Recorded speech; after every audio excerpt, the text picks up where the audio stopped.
So Tom Good from Smart City.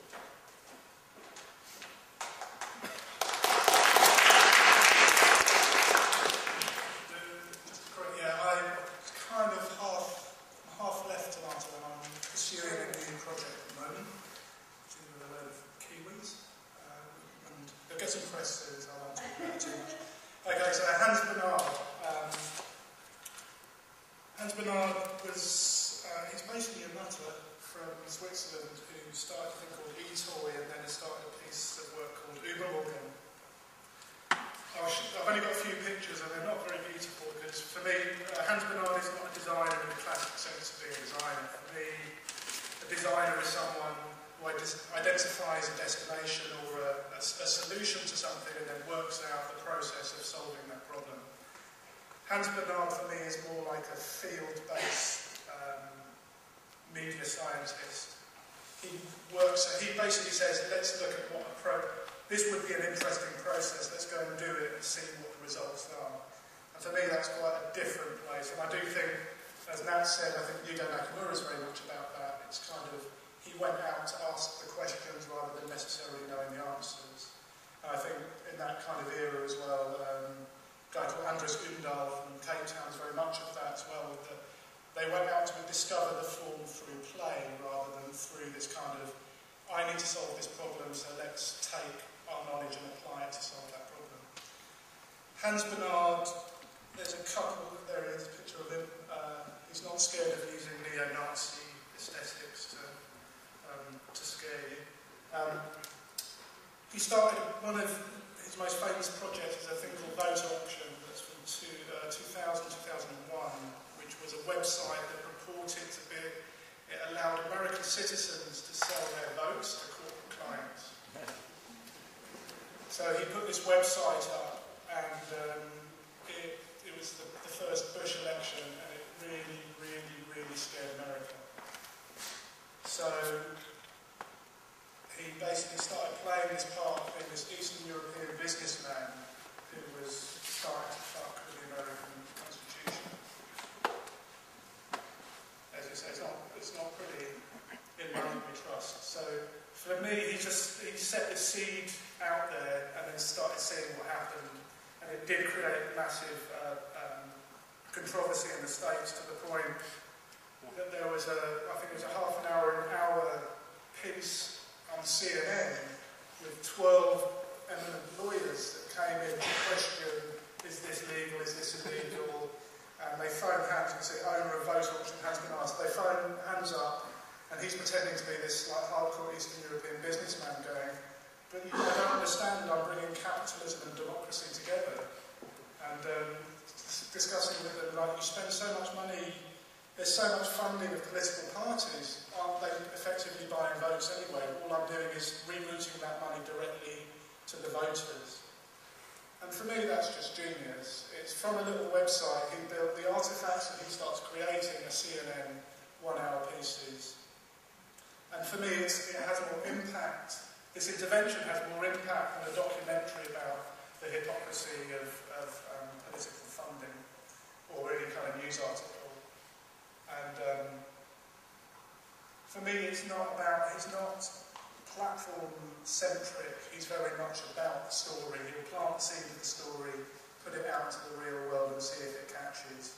And like all good scientists, it's where do you apply your time? It's about timing. It's about how do I seed this idea into the real world? The other artifacts that he exhibits are then he's got like stacks and stacks of legal papers from lawyers coming from the States. The FBI are after him. It's all completely insane. But for me, we're moving into a territory where the kind of platform doesn't really matter. It's about, is an idea interesting or not? Does an idea engage or not? And what he does, he sees if people start getting interested in it, and then he starts taking the idea off into whatever territory it's kind of working with in the real world.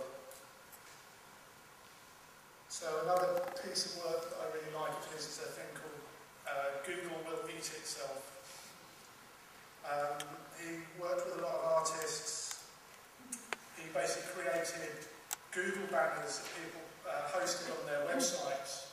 And if someone clicked on that Google banner, it automatically took the money that Google gave him and then he rebought Google shares with it. So he's calculated in 6 million years he will own Google. And for me, it kind of seems really insane, but for me, he sees the cracks between disciplines, the cracks between open as the economics and the technology start changing, and that for me is what excites me about being in this business for quite a few years, because it's constantly changing. I think the relevance for me, particularly at the moment, is that for years I've always looked at film online and just went, that's irrelevant, that's the advertising agencies trying to set the agenda of making the internet like TV.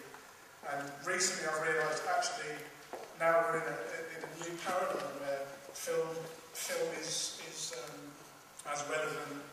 It has become relevant, and it's like, what does that mean? What is it going to mean that we're moving from a finite number of channels that we have very little choice to suddenly pull a sort of infinite pool of content? How are we going to how is entertainment going to be consumed? Because for me, online, the web has been very much about it. It's been an obvious and natural transition of information being delivered from print through to online, but now we're in a world of entertainment. And for me, there's lots and lots of questions about what that means. I wrote my dissertation on play versus narrative, play versus story about 17 years ago, and I still haven't seen that debate happen until recently. I went to the AFI in LA 2 years ago, and there's big studio executives going, how do people participate in story? And I think there's going to be this very challenging kind of conceptual development that's going to start happening, because there's a whole sack of money for the person who works out what it is. And for me, it's not those people who sit within the paradigms of certain disciplines. I don't think the web company is going to invent it, because they have no culture. There's no real culture of narrative and storytelling. But in the same way, I don't think film producers are going to have the same thing, because they're so fixated on narrative with beginning, middle and ends. And I do think it's going to be these media scientists that set up hypotheses and learn from the results, rather than go out and try and just purely solve things that are going to lead us towards the future.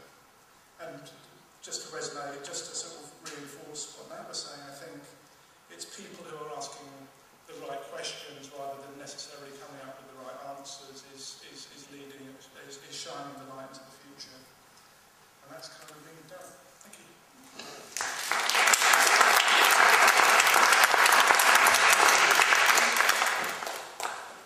Well, thanks ever so much, Tom, and I'm sorry if I got you in transition as the introduction. I've not heard of the Roberts Room yet, but I'm sure I will.